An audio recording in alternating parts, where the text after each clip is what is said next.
How many people did you hear from the other night after that? I'm curious about what the reaction in your circles might have been to that performance. I mean, a lot.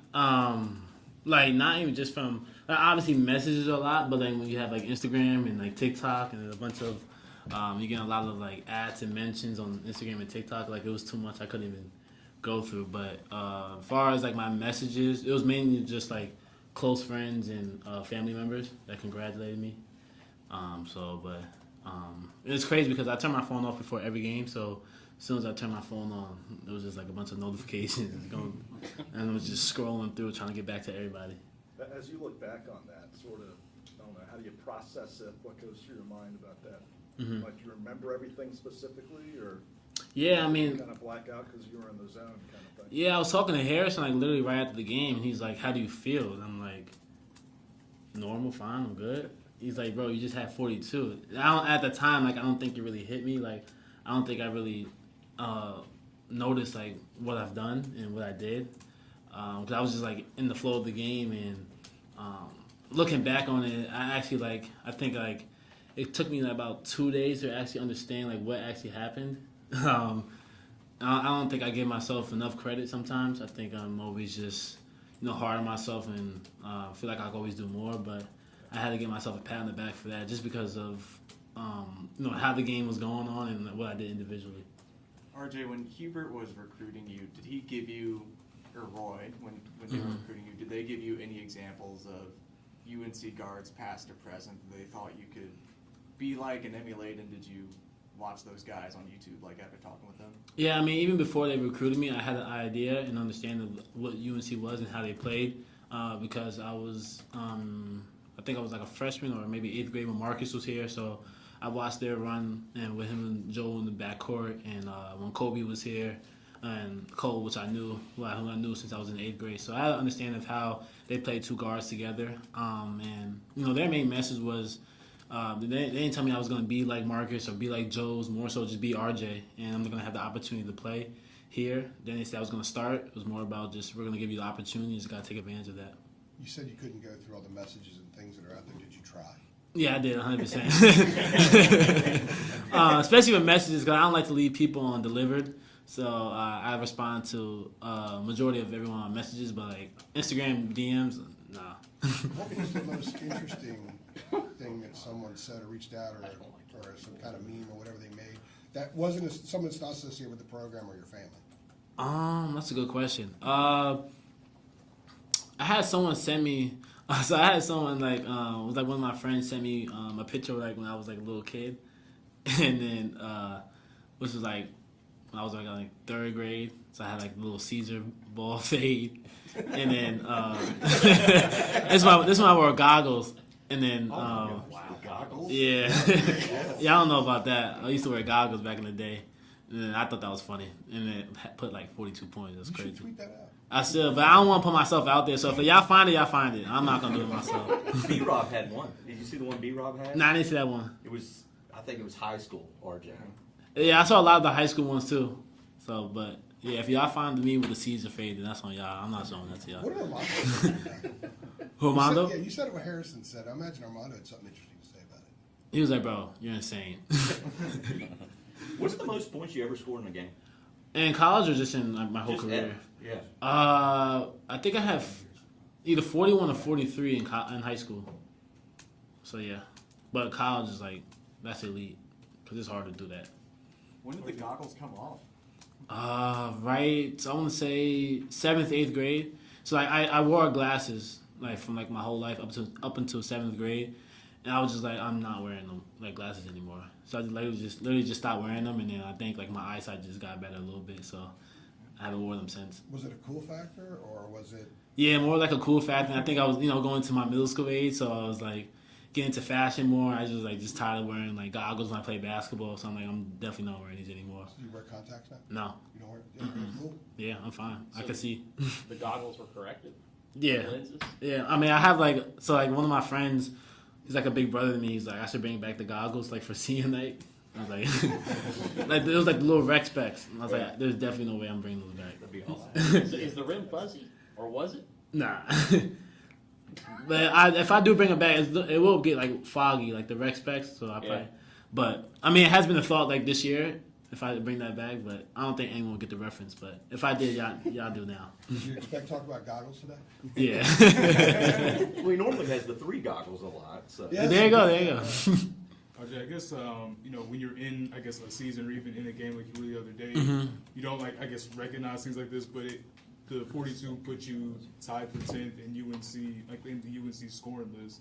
I guess do you ever on your own time, 4 years into your career, even think about your place within, I guess the UNC program, just all the different types of players. Obviously, there's been a lot of different numbers and stats from that game, but do you ever just sit and think about just even that? Yeah, I mean, just even as a freshman, I never really would have pictured myself within these conversations of being top 10 in scoring here, especially here. To me, that's insane. I'm speechless from that, but one thing I did think about going into my senior year was what type of legacy I want to leave behind, and how I want my senior year to go.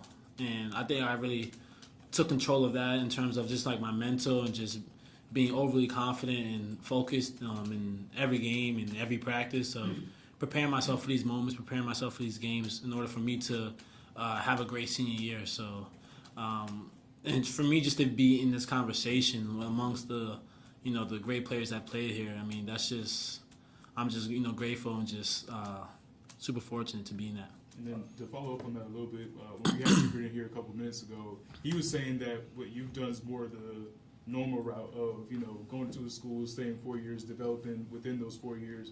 What are some of, obviously the basketball, we kind of see that, but I guess for you personally, individually, how do you feel you're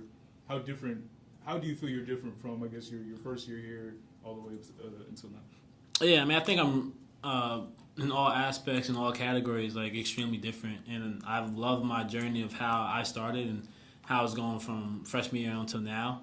I've grown and not just as a player, but just as a person here. I'm more mature. I'm wise. I see things. And this place has allowed me to kind of just step out my comfort zone a little bit and just kind of showcase my personality more. And just on the court, it's just my progression throughout my years from freshman to sophomore year to junior year and now to senior year. I'm just extremely just proud of myself of how I started and what I had to go through and deal with and just the trials and tribulations. I'm just proud of my career. I'll never compare my career or myself to anyone else because everyone's story, everyone's journey is different. So how things are going for me, I'm just proud of how each year I just took it a further step. Hubert said Couple you more, guys guys, are- couple more. Hubert said you guys are still playing desperate, but I understand the mindset. But NC State is really desperate. They don't win this, they probably have to win the whole ACC tournament to get in the NCAA. So how do you guys kind of match that actual mentality on the floor? I mean, we just got to be prepared. NC State's a really good team, and our mindset is always the next game and just taking one game at a time. So our mentality has to stay the same since the beginning of the year. And we just got to defend home court and go out and play Carolina basketball, play together, and just give it our all. RJ, how was film study from the Miami game? Hubert said it was very productive in his words.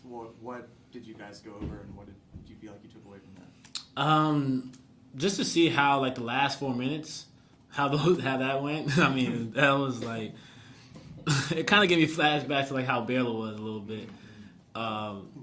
Just in terms of how much we were up and how we could have extended the lead, and we had some slip-ups and whatnot.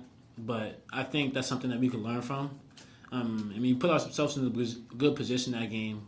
Just do a better job of closing out the games a little bit better.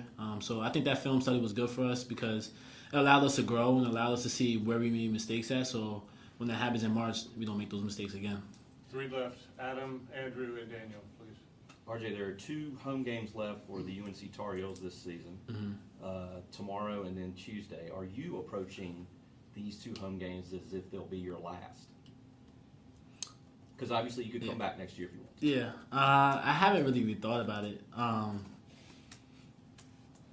Just saying that, just hearing you say that out loud is kind of just crazy, especially for me being a senior year and kind of just went by super fast in the blink of an eye.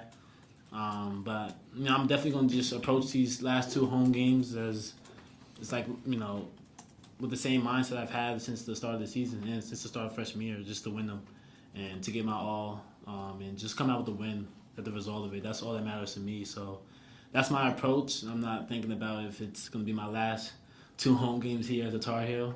Just want to finish it out strong. How much is your improvement on your step back been a process of recognizing when to drive, when to step back, and how much does your ability to drive kind of help you have that avenue to step back and do like what you did to Matthew the other night, break his ankles? Yeah, it's been a big adjustment for me just in terms of knowing where the defender is and knowing when I'm going to step back. If you asked me 2 years ago, my sophomore year, would I be able to do that? I'd probably tell you no. But just my ability just to create space and find a shot where I'm comfortable with and practice it repetitively. That's a shot that I work on every day and either going right or going left, so I'm comfortable in those type of situations and have the confidence to knock it down. So my improvement from just for that move in general just is more so just getting the feel and being more natural with it. Second part, real quickly to that, how much of it is film work, watching on film, oh, I could have done the step back then, or I should have driven then? How much does film work play into helping you recognize? A big part. I mean, just because you could watch film and see if you could have done the move a little bit better or see if you could have a counter to it. And so I watch a lot of film just like on the move, but also I think a lot of like Kemba Walker, a lot of that he did a lot of like snatches back when he was with the Hornets and when he was with UConn. And so that did a lot of film work between myself and Kemba. RJ, what's the story behind your old nickname, Milkman? The Milkman. I was in the Bronx playing at this local tournament. This guy named Dribble Machine, his name is Shane, and I was just out there just getting buckets. So I just remember him on the mic just calling me Milkman. He was an and one guy, right? Shane the Dribble Machine. Yeah, that's my dog, yeah. Yeah. He was saying because I was always delivering, so. Thanks, RJ. Appreciate it. All right.